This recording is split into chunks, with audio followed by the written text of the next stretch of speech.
Fala pessoal, eu sou o Dan e você está no Folhetim Felino. E hoje a gente vai ter o Pierre de Ouro.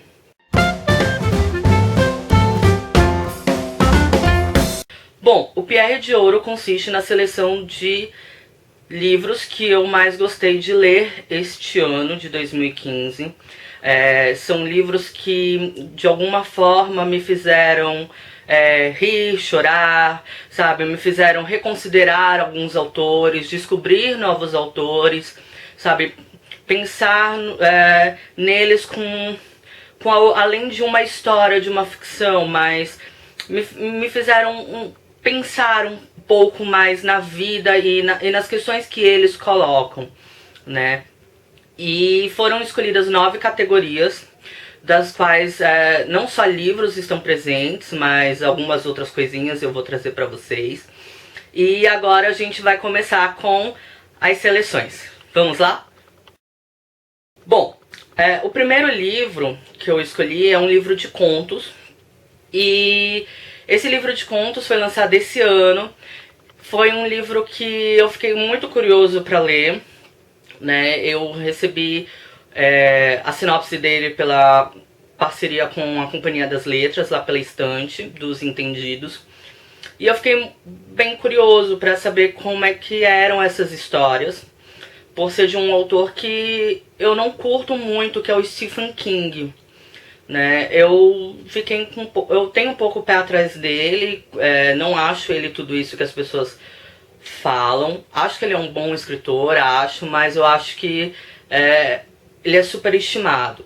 Pelas coisas que eu li, talvez eu não tenha feito as leituras certas, e eu também considero que o fato dele ser um autor que produza muito, é normal que você tenha altos e baixos nessa produção, que nem tudo dá pra ficar assim uma coisa incrível. Então eu considero bastante essas coisas. E o livro que eu selecionei como de contos, né, como melhor livro de contos lido esse ano, foi O Escuridão Total Sem Estrelas, que traz 4 contos, assim, com umas situações bem diferentes. E com algo que tem, não só a questão da falta de esperança que está envolvida neles, é um fator que une os contos. Há outros elementos que a gente pode encontrar que também fazem compor essa unidade do livro de contos. Então, Escuridão Total Sem Estrelas é o livro de contos que eu selecionei como o melhor livro de contos do ano de 2015. Ele foi publicado pela Suma das Letras, que é um braço editorial da Companhia das Letras. A segunda categoria é a de romance LGBT. E o livro que eu escolhi é um livro talvez de um estreante no mercado. Ele foi publicado pela Leia. E é um livro para adolescente, que é de história de primeiro namorado e tudo mais. E foi um livro que, assim, eu li muito rápido e que me fez rir muito, me fez, sabe, me divertir. Eu acho que eu passei mais tempo rindo lendo o livro do que qualquer outra coisa. E foi um livro muito divertido, muito legal. Ainda mais porque não fala de uma família tradicional americana, né? Então, envolve americanos, claro, porque se passa nos Estados Unidos, mas a gente entra em contato com uma outra cultura, um outro modo de ver as coisas, e também pelo fato de que, como às vezes a gente acha que os nossos pais vão agir de determinada forma, eles agem de outra que é ainda mais absurda do que a opção que a gente estava cogitando. O livro que eu escolhi como romance LGBT é o One Man Guy, do Michael Barakva. Foi difícil selecionar os livros, porque assim, eu li outros livros de temática LGBT, mas eu procurei escolher mais pela minha empatia com o livro do que necessariamente por padrões estéticos ou de crítica literária. Essa escolha é uma escolha... São escolhas bastante pessoais, bastante de empatia, de livros que realmente me divertiram muito lendo. Além de livros que me fazem pensar determinadas questões, mesmo parecendo ser mais leves, né, ou mais de entretenimento. Bom, a próxima categoria é a categoria de romance erótico. Pra quem já sabe, pra quem acompanha, na verdade, o canal há mais tempo, sabe que eu fiz um vídeo sobre hentais. Pra quem acompanha o blog também, sabe que o blog, o Folhetim Felino, e a coluna Estante nos Entendidos, sabe que eu tenho uma queda por livros eróticos, livros que tratam de sexualidade, de sexo. São livros licenciosos que eu gosto mesmo de ler, sabe?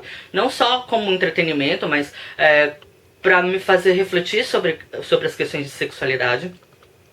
E eu não poderia deixar essa categoria de lado, talvez se torne uma categoria fixa, já que eu não penso em deixar as categorias fixas para cada ano, né? Próximo ano pode ser que algumas das categorias que eu tenha colocado aqui saiam e outras entrem, tudo vai depender do que eu vou ler.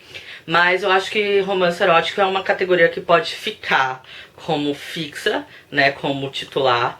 E o escolhido foi Tampa, da Alissa Nutting, publicado pela editora Rocco, com um trabalho editorial também bem diferenciado do que a gente costuma ver algumas vezes pela editora Rocco, né?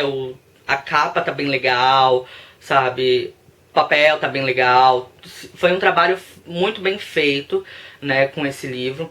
E a história de uma professora que é uma espécie de Umber moderno, né? Ela se apaixona por meninos mais novos. Se apaixona? Não, ela tem desejo por meninos mais novos, que seria a fase de 12, 13 anos, que é mais ou menos a idade que pré-puberdade em alguns garotos, né? Quando você não é mais criança, mas também você não tá na puberdade, você ainda não tem pelos, você ainda não tem traços mais definidos de homem, né? De figura masculina.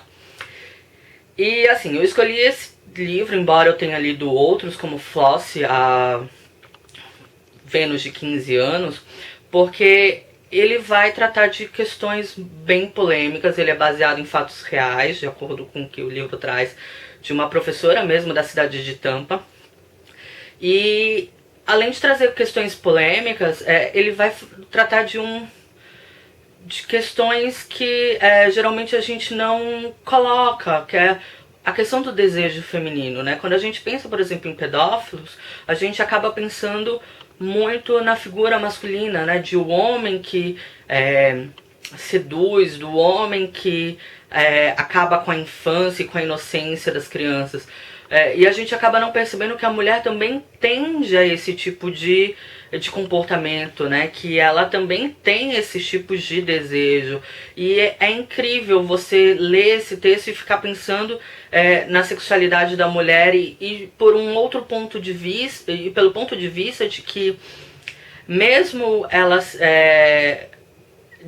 sendo mulher, ela fazendo aquela coisa que a gente considera errado, que é você seduzir e induzir crianças a fazerem sexo, há toda uma cultura que vai dizer assim: pô, se fosse minha professora e ela tivesse feito isso comigo, cara, com certeza eu iria, né? Então é meio chocante você lidar com esse tipo de situação da nossa sociedade, né? Ao mesmo tempo que é errado, e a gente quer que isso seja evitado, a gente faz com que isso se perpetue através dos discursos que a gente vai disseminando por aí no nosso dia a dia, né? Da nossa cultura machista e patriarcal, né? Então,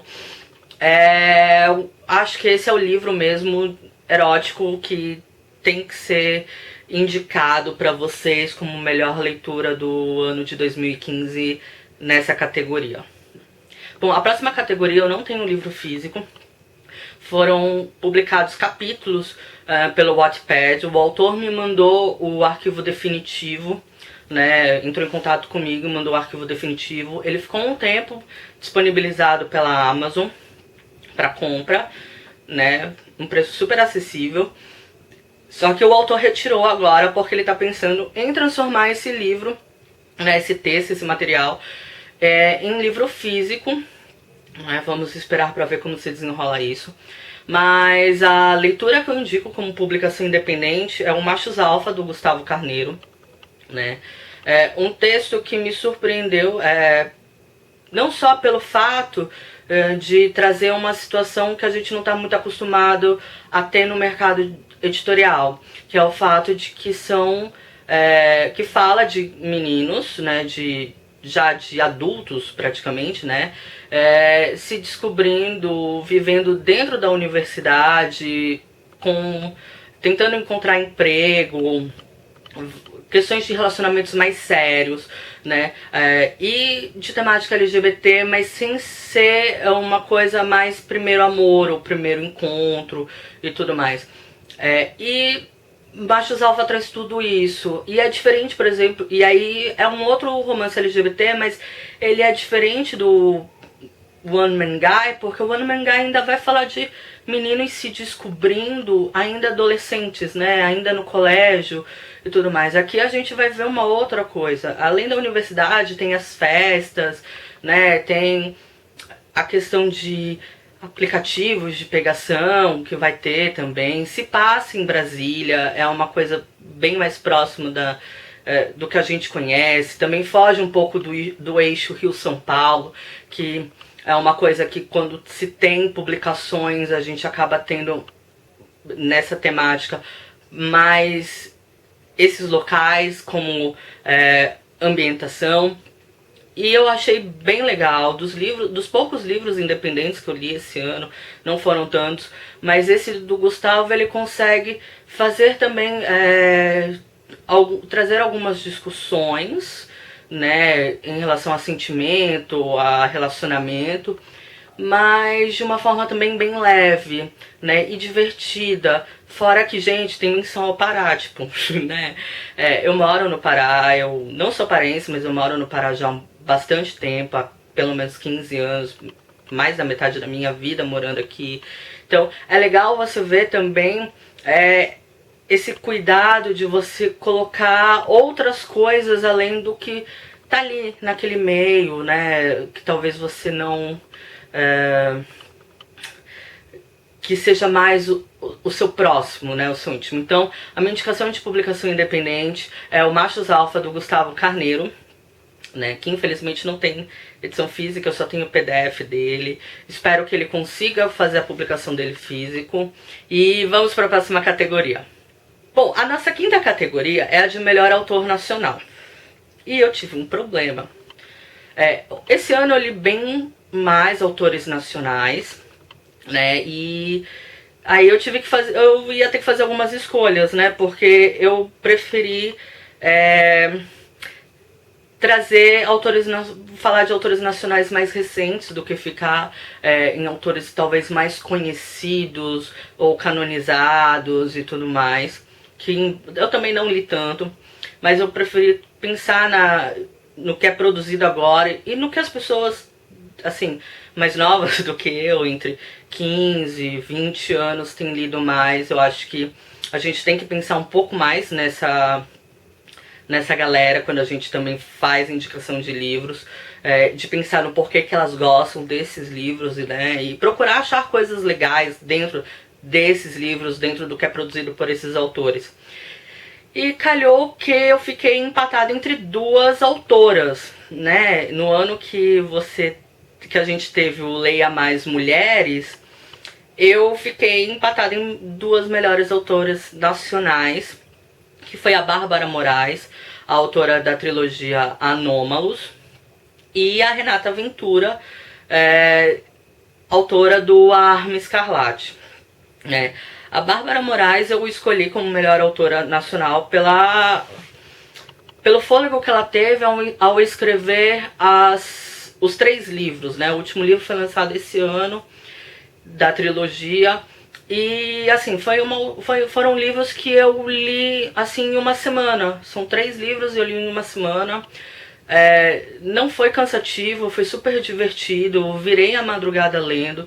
Então isso pra mim é muito importante enquanto leitura, de eu escolher um autor, porque se a leitura me parece muito cansativa, né, se eu não consigo avançar, ele pode ser um ótimo escritor, né, sabe escrever muito bem, só que tem alguma coisa ali que não tá fazendo muito bem o seu serviço, enquanto fazer com que a leitura flua, né? E tem vários fatores para isso, tem algumas vezes isso é próprio característico do texto, né, do tipo de texto que está escrito, mas no caso, como a gente está trabalhando com ficção, a fluidez e a agilidade com que a gente lê e o fato da gente ficar ansioso para saber o que vai acontecer é muito importante.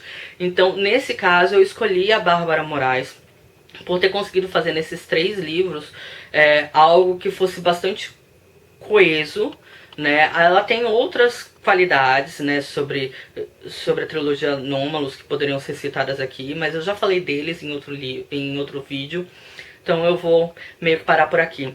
A Renata Ventura eu também descobri esse ano, o Arma Escarlate, que foi o que eu li dela, é um livro muito denso. Ela ficou conhecida como a autora do Harry Potter brasileiro. Embora eu discorde bastante disso, eu já falei isso pra ela porque eu tive a oportunidade de conhecê-la. Já escrevi isso na minha resenha.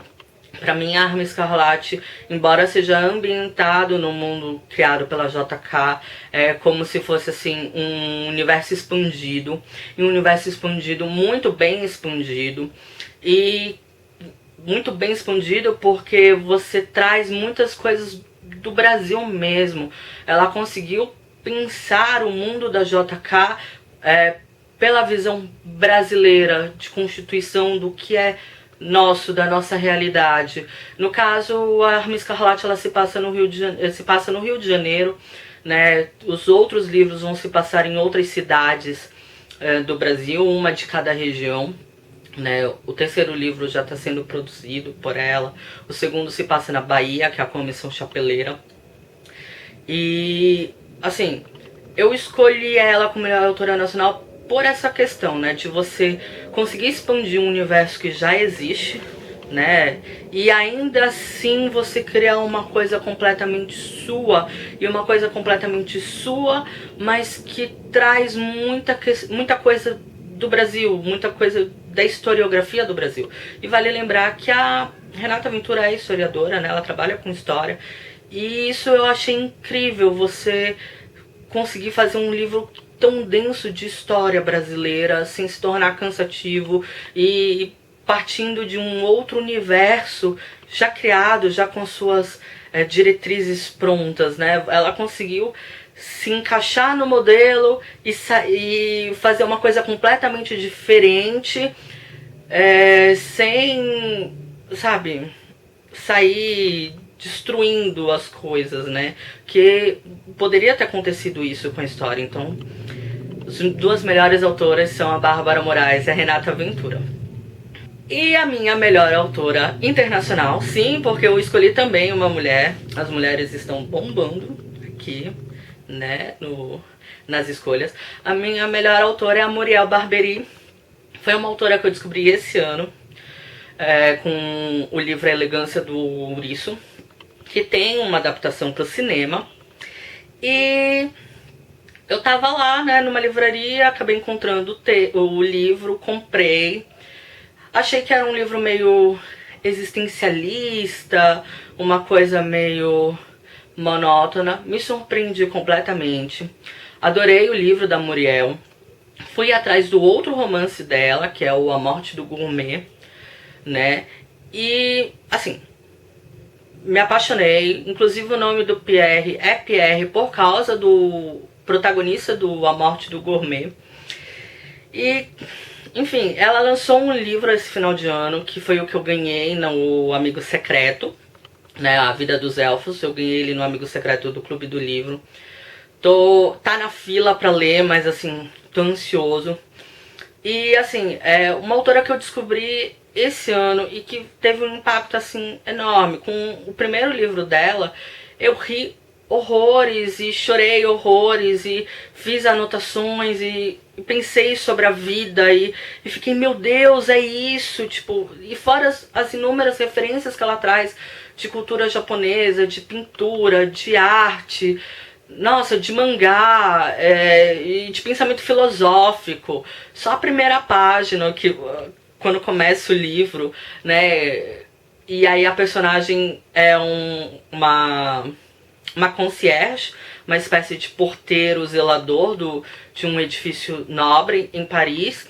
E todo mundo acha que ela é meio idiota, meio parva, e ela finge ser meio idiota e meio parva, mas é aquela pessoa que tipo lê Marx e que vê vídeos sobre arte, que entende de música e coisa, e assim, e ela olha, fica naquele jogo hipócrita, né, de fingimento. Ela finge ser uma coisa e os patrões dela também fingem ser uma coisa que não são. É uma vida de hipocrisia ali, e que a gente vai adentrando e percebendo essas facetas dessas outras personagens.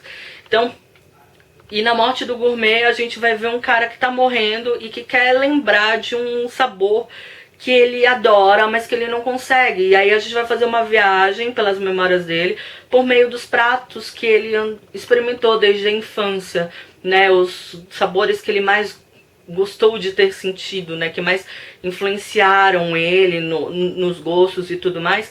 E do próprio trabalho de crítica. A gente vai ver que o trabalho de crítica é muito parecido, independente das áreas em que você tá lidando com ela, né?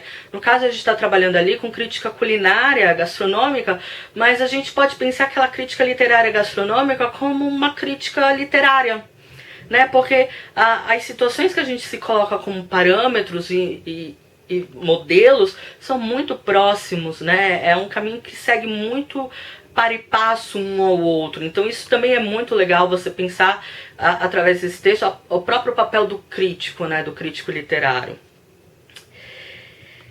E a melhor editora, eu escolhi a Companhia das Letras, pelo fato de que a companhia esse ano, dos livros que eu vi, e comumente tem trazido livros assim muito legais, assim, autores também muito legais, com um trabalho editorial muito bem feito, sabe? A Companhia das Letras, ela tem mostrado primar pela qualidade do produto, e aí primar pela qualidade do produto não só pelo produto físico, mas pela escolha dos seus autores e pela escolha dos livros desses autores. Em um ano que a gente perde a Kozak Naif, a gente começa a olhar para os lados, né, e perceber que a Kozak Naif, ela tem deixado herdeiros, né, que se preocupam com a identidade visual do livro, né, o trabalho, o cuidado de fazer um livro não só que seja importante enquanto leitura, né, que agregue as pessoas que o leem valor, conhecimento, diversão, mas também que faz que você tenha uma visualidade muito legal. Então, a melhor editora que eu escolhi desse ano foi a editora Companhia das Letras, por esse conjunto de coisas que ela tem trazido pra gente no mercado editorial.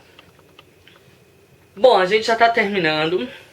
Faltam 2 categorias, que é o melhor romance nacional, que eu escolhi A Arma Escarlate, da Renata Ventura, né, justamente por aquilo que eu falei em relação ao autor e ao livro, né, de ser um livro muito denso, e que faz parte de um universo que já existia, e ainda assim conseguir trazer coisas muito novas, muito interessantes e muito fora da caixinha, né, que é o que a gente espera de um autor, trazer coisas que não estavam previstas dentro de um universo que já está pronto, né, nos surpreender, né. Então, Renata Ventura com A Arma Escarlate é o melhor romance nacional que eu li esse ano.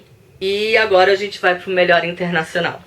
Do melhor romance internacional a gente tem A Elegância do Ouriço, da Muriel Barbery. Dos 2 livros que eu li dela, Eu gosto muito do A Morte do Gourmet, mas eu acho que de trabalho mesmo, de escrita, de informação, de entretenimento. Gente, eu chorei muito pro final desse livro, tipo, muito. Eu acho que o que aconteceu não deveria ter acontecido. Quer dizer, deveria ter acontecido, faz sentido na história, mas é tão triste depois da gente ter rido e ter tido tantas esperanças, acontecer o que aconteceu. É muito triste mesmo, né? E por isso fica a minha escolha de A Elegância do Ouriço, da Muriel Barbery, que tem uma adaptação para o cinema, né? Esse é o primeiro romance da Muriel, depois tem o A Morte do Gourmet, e ela lançou agora, no final desse ano, o livro A Vida dos Elfos, né, pela Companhia das Letras, inclusive, olha, essa capa, esse livro é da Companhia das Letras. Um romance super incrível, que meu volume tá cheio de anotações, cheio de pensamentos, cheio de grifos, e eu lia ele de pouquinho em pouquinho antes das minhas aulas de manhã, quando eu estava estudando para o concurso do estado. Então é um livro muito incrível e eu espero que vocês tenham oportunidade e se deem a oportunidade de ler. E quem já tiver lido, por favor, comenta aqui sobre qualquer um dos livros que eu falei. Quem já tiver lido ou tiver alguma dúvida sobre eles, comenta aqui embaixo, que aí eu respondo pra vocês com o maior prazer. E esses foram os selecionados do Pierre de Ouro de 2015. O Pierre de Ouro do ano que vem vai ser considerado do período de dezembro desse ano até final de novembro do ano que vem, né, para poder entrar os livros que eu tô lendo agora nesse mês de dezembro. Já lembrando que as categorias podem mudar, né, de acordo com o que eu for lendo durante o ano. E eu queria saber de vocês quais são os melhores livros que vocês leram esse ano. Deixem também nos comentários pra mim, né, e aí a gente vai discutindo isso, né, trocando umas ideias, e quem sabe eu até leio algumas das sugestões de vocês. E é isso, se você gostou do vídeo, deixe um joinha, se você não está inscrito, se inscreva no canal e até o próximo vídeo.